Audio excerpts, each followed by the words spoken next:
તો કેન્દ્રીય ગૃહમંત્રી અમિત શાહ આવશે અમદાવાદ 11 અને 12 ફેબ્રુઆરીએ શાહ અમદાવાદ આવશે। શહેરના વિવિધ વિકાસલક્ષી પ્રોજેક્ટના ખાતમુહૂર્ત અને લોકાર્પણ કરશે। નારણપુરા સહિત વિસ્તારની તેઓ મુલાકાત લેશે। સાણંદમાં પણ વિવિધ કામના ખાતમુહૂર્ત કરશે।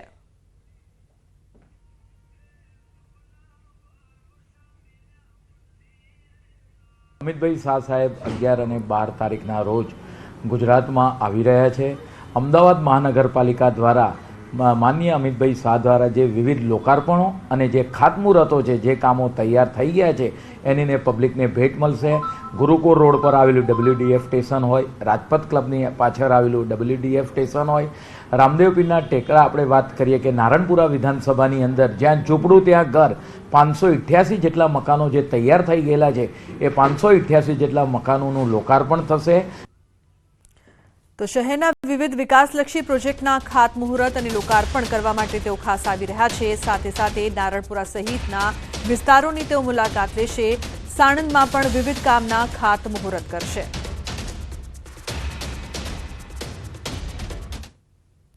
તો ભાવનગર મનપામાં અણઘડ વહીવટ ચાલી રહ્યો છે। મહાનગરપાલિકાના અધિકારીઓની પોલ છતી થઈ છે।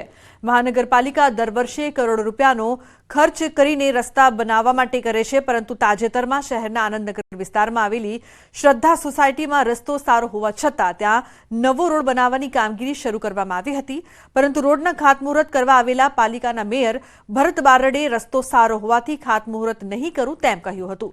મહાનગરપાલિકાના અધિકારીઓ રોડ રસ્તાના નામે પ્રજાના લાખો રૂપિયાનો વેડફાટ કરી રહ્યા છે। આ અંગે મેયર મનપા કમિશનરને જાણ કરી હતી, જેથી કમિશનરે તાકીદે પગલું ભરતા અધિકારી પંકજ રાજાઈને સસ્પેન્ડ કર્યા હતા। મેયરની કોઠાસૂઝના કારણે પ્રજાના 44 લાખ વેડફાતા બચી ગયા।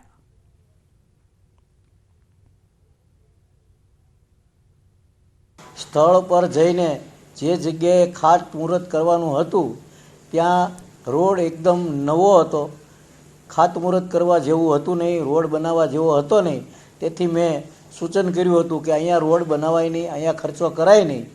કોઈ પણ કારણોસર તેમણે આ જોયું હતું કે નહોતું જોયું એ મારા ધ્યાનમાં નથી, પરંતુ આ રીતે 44 લાખના ખર્ચે રોડ બનાવવાનો એસ્ટિમેટ રજૂ કર્યો। એટલું જ નહીં, આ એસ્ટિમેટનું ટેન્ડર થઈને કામ પણ સોંપાઈ ગયું અને ખાતમુહૂર્ત કરતી વખતે આ બાબત ધ્યાનમાં આવી, જે ખૂબ જ ગંભીર બાબત કહેવાય।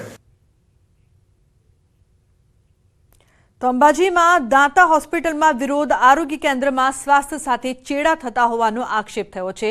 દર્દીઓને પૂરતી સારવાર ન અપાતી હોવાનો પણ આક્ષેપ, નર્સ અને સ્ટાફ ડિલિવરી કરાવતા હોવાનો આક્ષેપ કરવામાં આવ્યો। અઠવાડિયામાં તમામ સુવિધાઓ આપવાની માંગ કરી છે।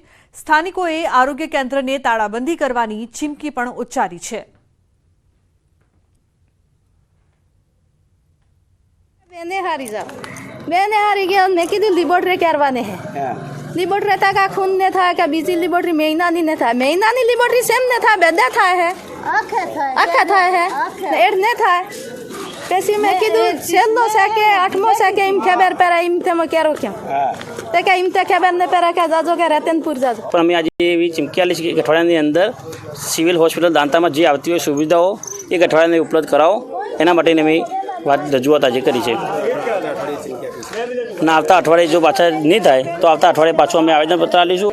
ઓર્થોપેડિકનો પ્રશ્ન એ છે કે રાત્રે હું આવ્યો હતો ત્યારે એમો અહીંયા હાજર હતા, એમને પૂછ્યું મેં રાઉન્ડ લીધો, તો એમણે કીધું હા રાઉન્ડ લીધો। પછી મેં પૂછ્યું કે ભાઈ કયા પેશન્ટના કયા પગે વાગેલું છે મને જણાવો, તો એમને કીધું જમણા પગે વાગ્યું છે। એકચ્યુઅલી એમાં જો વિડીયો બી પડ્યો છે અને પ્રૂફ બી છે કે પેશન્ટના ડાબા પગે વાગેલું હતું, કોલાટી વાગેલી હતી। હવે ત્યારે પૂછવામાં આવ્યું કે ભાઈ શું એમનો ઇસ્યુ થતો ને અહીંયા આવ્યા હતા, એટલે કે એમના એક્સિડન્ટ થયેલું છે મેજર, એટલે એમને પોતાને ખબર નથી પડતી। ડૉક્ટર એમોના કશી ખબર નથી હોતી કે શું શું સુવિધા છે, શું આવીને અહીંયા બેસી જાય, રૂમ બંધ કરી બેસી જાય છે। આ CHC અત્યારે ફૂલ રનિંગ કન્ડિશનમાં જ છે। ગવર્મેન્ટના જે પ્રોગ્રામ જેટલા નોર્મ્સ છે એ પ્રમાણે અહીંયા બધી જ સુવિધાઓ ચાલુ છે। અહીંયા gynaec department, ophthalmic department, dental department, orthopaedic doctors, paediatric doctors તેમજ જનરલ OPD, ઇન્ડોર એ જે એના નોર્મ્સ પ્રમાણે છે એટલી કામગીરી અહીંયા થાય જ છે। અહીંયા 40 થી 50 લેબર થાય છે। અંતરિયાળ વિસ્તાર છે એટલે જે પુઅર પેશન્ટો છે એને લગતી તમામ સુવિધાઓ અહીંયા આપવામાં આવે છે। તો અમદાવાદની એસવીપી હોસ્પિટલ ફરી આવી છે વિવાદોમાં. દર્દીને આપવામાં આવેલા સૂપમાં નીકળી જીવાત. દર્દીના સંબંધીએ વિડીયો બનાવીને વાયરલ કર્યો. સમગ્ર મામલે એએમસી સ્ટેન્ડિંગ કમિટીના ચેરમેન દેવ્યાંગ દાણીનું નિવેદન સામે આવ્યું છે. એએમસીએ કોન્ટ્રાક્ટર સામે આપી છે શોકોઝ નોટિસ. કોન્ટ્રાક્ટરની ભૂલ બદલ શોકોઝ નોટિસ પાઠવાઈ છે. જે દર્દીને સૂપ આપવામાં આવ્યો તેમાં જે જીવાત મળી આવી તે અંદર કાર્યવાહી કરતા એસવીપી હોસ્પિટલના અધિકારી દ્વારા જે એજન્સી આ કાર્યરત છે એ એજન્સીને શોકોઝ નોટિસ આપવામાં આવી છે અને એ એજન્સીનો ખુલાસો પણ પૂછવામાં આવ્યો છે. સવારે 10 વાગે સૂપ આવેલું જેની અંદર આવડી મોટી માખી હતી મરેલી અને એ એમને ફોન કર્યા 5-6 ફોન કર્યા પછી લગભગ 11:30 આસપાસ એક બીજું સૂપ લઈને આવ્યા એના રિપ્લેસમાં, જેમાં કલરવાળું જાણે પાણી હોય એવું કંઈક સૂપ. એણે એમ કીધું કે આ સૂપ છે. પછી એને કીધું કે ભાઈ વેજીટેબલ સૂપ મંગાવેલું છે, તમે એના 70 રૂપિયા ચાર્જ કરેલો છે, તો આ વસ્તુ બરાબર નથી. તો હવે વાત કરીશું ભડકાઉ ભાષણની.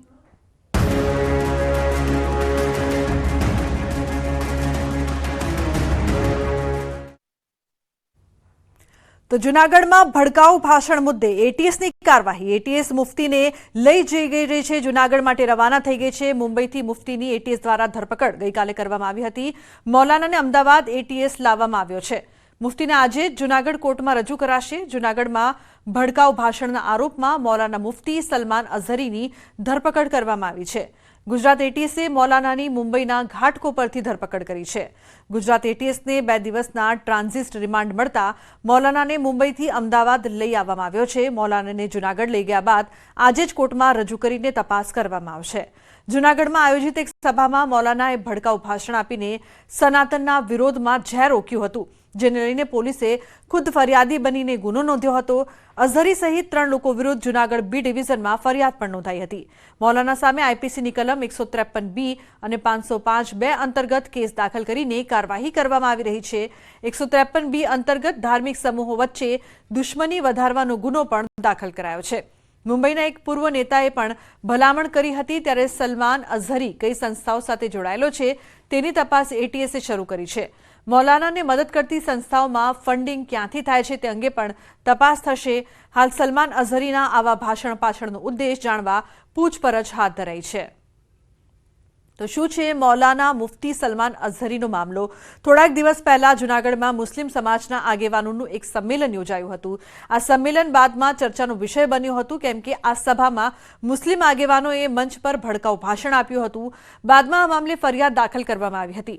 જૂનાગઢની કોર્ટ પાસે આવેલ નરસિંહ વિદ્યા મંદિરના મેદાનમાં જાન્યુઆરી માસમાં મુસ્લિમ સમાજની સભા યોજાઈ હતી, જેમાં મુંબઈ રહેતા મૌલાના સલમાન અઝહરીએ પોતાના ભાષણમાં ઉશ્કેરણી ફેલાવે એવું ભડકાઉ ભાષણ કર્યું હતું. આ સ્પીચનો વિડીયો સોશિયલ મીડિયા પર વાયરલ થયો હતો. આ બનાવમાં પોલીસ જાતે જ ફરિયાદી બનીને ગુનો નોંધ્યો હતો અને આરોપીની ધરપકડ માટે તજવીજ હાથ ધરી હતી.